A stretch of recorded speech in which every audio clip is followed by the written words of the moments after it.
ಈಗಾಗಲೇ ಕಳೆದ 3-4 ವಾರಗಳಿಂದ ರಾಜ್ಯಾದ್ಯಂತ ಹಲವಾರು ಜಿಲ್ಲೆಗಳಿಗೆ ಪ್ರವಾಸ ಮಾಡಬೇಕು, ಮೆಂಬರ್ಶಿಪ್ ಡ್ರೈವ್ಗಳನ್ನ ಸಕ್ರಿಯವಾಗಿ ನೋಂದಣಿಯನ್ನು ಮಾಡಬೇಕು ಅಂತಕ್ಕಂಥ ಹಿನ್ನೆಲೆಯಲ್ಲಿ ಪಕ್ಷದ ವರಿಷ್ಠರು ಸನ್ಮಾನ್ಯ ದೇವೇಗೌಡರು ಸಾಹೇಬರು ಸೂಚನೆ ಕೊಟ್ಟಿದ್ದಾರೆ.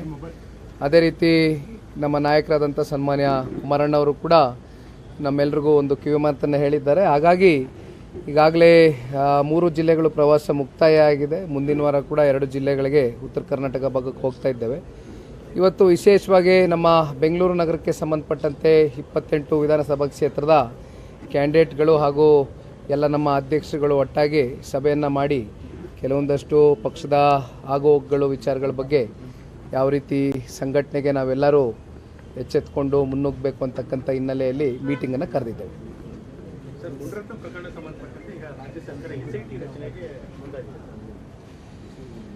ಈಗಾಗಲೇ ತಾವೆಲ್ಲರೂ ಕೂಡ ಮಾಧ್ಯಮದಲ್ಲಿ ಪ್ರತಿನಿತ್ಯ ಪ್ರಸಾರ ಮಾಡ್ತಾ ಇದ್ದೀರಿ.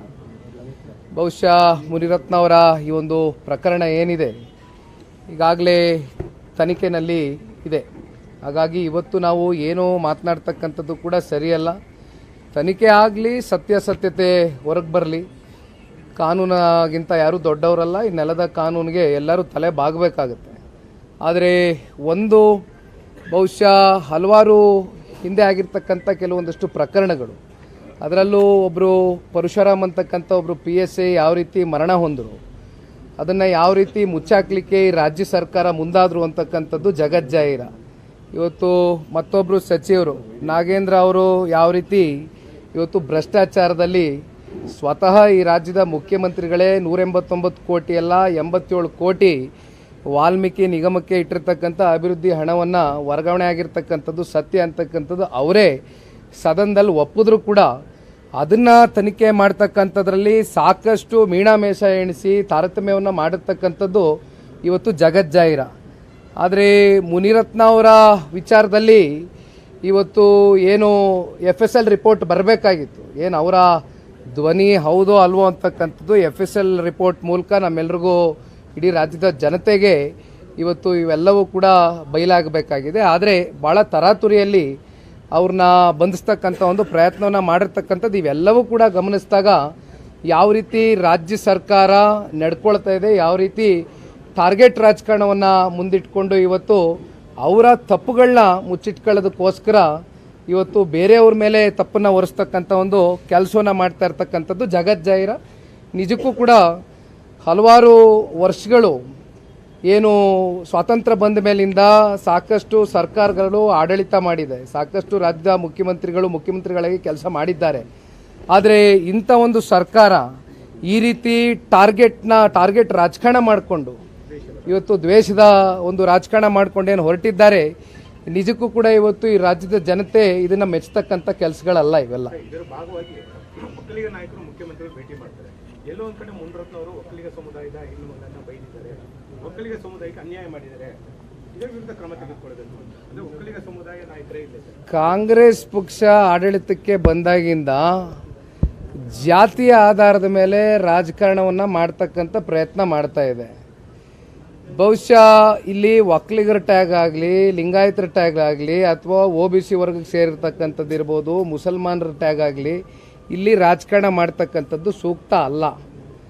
ಇವೆಲ್ಲವೂ ಕೂಡ ಇವತ್ತು ಸುಮ್ಮನೆ ಯಾವುದೋ ಸಮುದಾಯವನ್ನು ಓಲೈಸ್ಕೊಳ್ಳೋದಕ್ಕೋಸ್ಕರ ಈ ರೀತಿ ಒಂದು ಟಾರ್ಗೆಟ್ ರಾಜಕಾರಣವನ್ನು ಮಾಡ್ತಾ ಇರ್ತಕ್ಕಂಥದ್ದು ಭಾಳ ಸ್ಪಷ್ಟ. ಇವೆಲ್ಲ ಬಿಟ್ಟು ಇವತ್ತೇನು ಇನ್ನೂ 3.25 ವರ್ಷ ಜನ ಆಡಳಿತ ಮಾಡಲಿಕ್ಕೆ ಒಂದು ಅವಕಾಶ ಕೊಟ್ಟಿದ್ದಾರೆ, ಅದ್ರ ಕಡೆ ಸ್ವಲ್ಪ ಚಿಂತನೆ ಮಾಡಲಿ. ಈಗಾದರೂ ಚಿಂತನೆ ಮಾಡಲಿ. 1 ವರ್ಷ 4 ತಿಂಗಳಾಗಿದೆ. ನಾವು ಹಲವಾರು ಜಿಲ್ಲೆಗಳಿಗೆ ಪ್ರವಾಸ ಮಾಡಿದಾಗ ಇವತ್ತು ಸಂಘಟನೆಗೆ ನಾವು ಹೋಗಿರ್ಬೋದು, ಆದರೆ ಅಲ್ಲಿ ಜನಾಭಿಪ್ರಾಯ ಈಗಾಗಲೇ 1 ವರ್ಷ 4 ತಿಂಗಳು ಸಂಪೂರ್ಣ ಮಾಡಿರ್ತಕ್ಕಂಥ ಈ ಕಾಂಗ್ರೆಸ್ ವಿರುದ್ಧವಾಗಿ ಈಗಾಗಲೇ ದೊಡ್ಡ ಮಟ್ಟದಲ್ಲಿ ಒಂದು ಆ್ಯಂಟಿ ಇನ್ಕಂಬೆನ್ಸಿ ಶುರು ಆಗೋಗಿದೆ. ನಾಳೆ ಚುನಾವಣೆಗೆ ಹೋದರೆ ರಾಜ್ಯದ ಜನತೆ ಸಂಪೂರ್ಣವಾಗಿ ಕಾಂಗ್ರೆಸ್ನ ತಿರಸ್ಕಾರ ಮಾಡ್ತಕ್ಕಂಥದ್ರಲ್ಲಿ ಯಾವುದೇ ಸಂಶಯ ಇಲ್ಲ. ಆ ಮಟ್ಟದ ವಾತಾವರಣ ಇವತ್ತು ಕಾಂಗ್ರೆಸ್ನ ವಿರುದ್ಧವಾಗಿ ಏನು ಸೃಷ್ಟಿಯಾಗಿದೆ. ಅವರ ಎಲ್ಲ ತಪ್ಪುಗಳನ್ನ ಮುಚ್ಚಿಟ್ಕೊಳ್ಳೋದಕ್ಕೋಸ್ಕರ ಅವರು ಮಾಡಿರ್ತಕ್ಕಂಥ ದಿನನಿತ್ಯ ಹಗರಣಗಳು, ಅಕ್ರಮಗಳು ಇವತ್ತು ನಾವು ಒಂದು ವಿರೋಧ ಪಕ್ಷವರಾಗಿ ಇವತ್ತು ಬಯಲಿಗೆಳಿತಕ್ಕಂಥದ್ದಕ್ಕೆ ಇವತ್ತು ಪ್ರಜಾಪ್ರಭುತ್ವದಲ್ಲಿ ನಮ್ಗೆ ಹಕ್ಕು ಕೊಟ್ಟಿದ್ದಾರೆ. ಅದು ಬಯಲಿಗೆ ಎಳೆಯೋದೇ ತಪ್ಪ.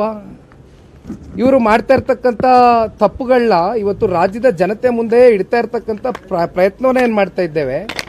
ಅಂತಿಮವಾಗಿ ಇವತ್ತು ನಮಗೆ ಸಿಗ್ತಾ ಇರ್ತಕ್ಕಂಥದ್ದೇನು, ವ್ಯಕ್ತಿಗತವಾಗಿ ನಮ್ಮನ್ನ ಟಾರ್ಗೆಟ್ ಮಾಡ್ತಾ ಇದ್ದಾರೆ.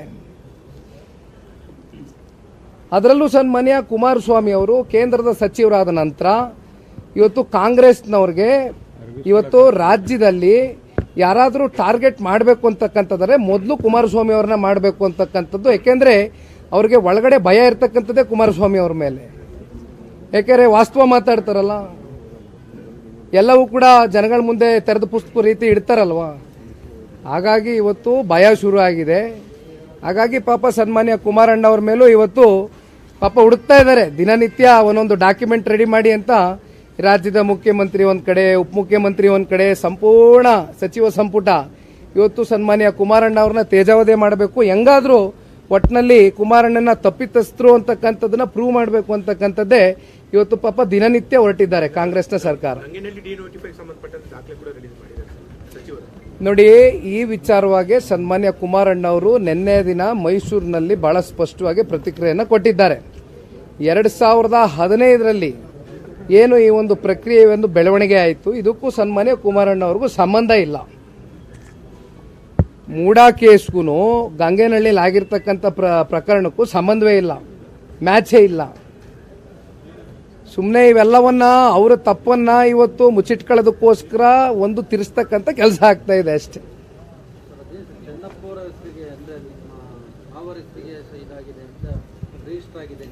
ಈಗ ಡಿನೋಟಿಫಿಕೇಶನ್ ಆಗಿರೋದು ಯಾರ ಕಾಲ್ಗಡದಲ್ಲಿ? ಸನ್ಮಾನ್ಯ ಯಡಿಯೂರಪ್ಪಾಜಿ ಅವರು ಮುಖ್ಯಮಂತ್ರಿ ಆದಂತ ಸಂದರ್ಭದಲ್ಲಿ ಡಿನೋಟಿಫಿಕೇಶನ್ ಆಗಿದೆ. ಇದಕ್ಕೂ ಸನ್ಮಾನ್ಯ ಕುಮಾರಣ್ಣ ಅವ್ರಿಗೂ ಸಂಬಂಧ ಏನಿದೆ?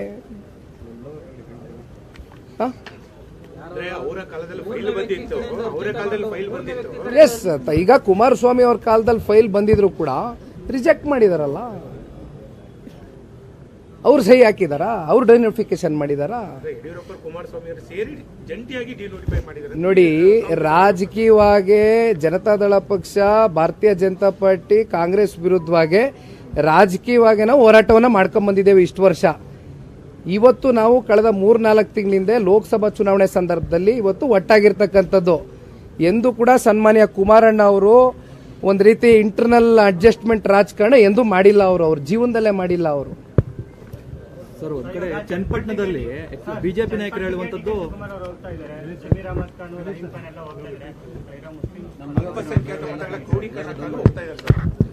ಸರ್ ಇನ್ನೊಂದು ಬಿಜೆಪಿ ನಾಯಕರು ಏನ್ ಹೇಳ್ತಾರೆ ಅಂತಂದ್ರೆ ಸಿಪಿ ಯೋಗೇಶ್ವರ್ ಅವರು ನಿಂತರೆ ಮಾತ್ರ ಗೆಲ್ತಾರೆ ಅಂತ ಬಿಜೆಪಿ ನಾಯಕರ ಅಭಿಪ್ರಾಯ ಆಗಿದೆ ಸರ್. ಈಗ ನೋಡಿ ಅಣ್ಣ, ಇದ್ರ ಬಗ್ಗೆ ಸಾಕಷ್ಟು ಸಮಯ ಚರ್ಚೆಗಳು ಆಗಿದೆ. ಕೇಂದ್ರದಲ್ಲಿ ಭಾರತೀಯ ಜನತಾ ಪಾರ್ಟಿಯ ರಾಜ್ಯ ನಾಯಕರು ಕೂಡ ದೆಹಲಿಗೆ ಹೋಗಿ ಮಾತನಾಡಿದ್ದಾರೆ. ನಮ್ಮ ನಾಯಕರು ಸನ್ಮಾನ್ಯ ಕುಮಾರಣ್ಣ ಅವ್ರ ಸಮ್ಮುಖದಲ್ಲಿ ಸಾಕಷ್ಟು ಚರ್ಚೆಗಳಾಗಿದೆ.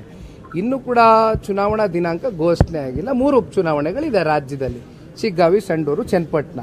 ಇವು 3 ಉಪಚುನಾವಣೆ ಡೇಟ್ ಘೋಷಣೆ ಆದ ನಂತರ ಇವೆಲ್ಲವೂ ಕೂಡ ಮುಂದಿನ ದಿನಗಳಲ್ಲಿ ಒಟ್ಟಾರೆಯಾಗಿ ನಾನು ಪದೇ ಪದೇ ಹೇಳ್ತಾ ಇದ್ದೀನಿ, NDA ಅಭ್ಯರ್ಥಿ ಕಣಕ್ಕಿಳಿತಾರೆ. ಯೋಗೇಶ್ವರ್ ಅವರು ಕೂಡ ಬಹಳ ಸ್ಪಷ್ಟವಾಗಿ ಹೇಳಿದ್ದಾರೆ, ಅವರು ಅವರ ಬೆಂಬಲಿಗರ ಜೊತೆ ಸಭೆಯನ್ನ ಮಾಡಿ ಯಾವ ರೀತಿ ನಾವು NDA ಅಭ್ಯರ್ಥಿಗೆ ಒಂದು ಗೆಲುವಿಗೆ ಶಕ್ತಿಯನ್ನು ತುಂಬಿಸಬಹುದು, ಅವರು ಕೂಡ ಕೆಲಸ ಮಾಡ್ತಾ ಇದ್ದಾರೆ. ನಾವು ನಮ್ಮ ಕೆಲಸ ಮಾಡ್ತಾ ಇದ್ದೀವಿ. ಕಾಂಗ್ರೆಸ್ ಸೇರ್ಪಡೆ ಆಗಿದ್ದಾರೆ, ಅದೊಂದು ರೀತಿ ಹಿನ್ನಡೆ ಆಗಲ್ವಾ? ಯಾಕಂದ್ರೆ ಸ್ಥಳೀಯ ಕೌನ್ಸಿಲರ್ಗಳು ಪಕ್ಷ ತೊರೆಯೋದ್ರಿಂದ. ಈಗ ನಿನ್ನೆ ದಿನ ಕೂಡ ಚನ್ನಪಟ್ಟಣದ ಸಾಕಷ್ಟು ಕೌನ್ಸಿಲರ್ಗಳಿಗೆ ನಾನು ವೈಯಕ್ತಿಕವಾಗಿ ಬಿಡದಿಯ ತೋಟದ ಮನೆಯಲ್ಲಿ ಭೇಟಿ ಮಾಡಿದ್ದೇನೆ. ಸಾಕಷ್ಟು ಜನ ನನ್ನ ಜೊತೆ ಸಂಪರ್ಕದಲ್ಲಿದ್ದಾರೆ. ಯಾರ್ಯಾರು ಸಣ್ಣ ಪುಟ್ಟ ಅಸಮಾಧಾನಗಳಿತ್ತು, ಕಾಂಗ್ರೆಸ್ನವರು ಕೆಲವೊಂದಷ್ಟು ಜನಕ್ಕೆ ಲೋಕಸಭಾ ಚುನಾವಣೆ ಸಂದರ್ಭದಲ್ಲಿ ಆಮಿಷವನ್ನ ಒಡ್ಡಿ ಅವ್ರನ್ನೆಲ್ಲರನ್ನೂ ಕರ್ಕೊಂಡಿರ್ತಕ್ಕಂಥದ್ದು ಕೂಡ ಜಗಜ್ಜಾಹಿರ ನಿಮಗೂ ಗೊತ್ತಿದೆ. ಆದರೆ ಇವೆಲ್ಲವನ್ನ ಸರಿಪಡಿಸ್ತಕ್ಕಂಥದ್ದಕ್ಕೆ ನಿನ್ನೆ ದಿನ ಸುದೀರ್ಘವಾಗಿ ನಾನು ತೋಟದ ಮನೇಲಿ ಕೂತ್ಕೊಂಡು ಮೀಟಿಂಗ್ ಮಾಡಿದ್ದೇನೆ. ಅತಿ ಶೀಘ್ರದಲ್ಲೇ ಕೆಲವೊಂದಷ್ಟು ಗುಡ್ ನ್ಯೂಸ್ ಕೊಡ್ತೇನೆ, ತಲೆ ಕೆಡಿಸ್ಕೊಬೇಡಿ. Thank you.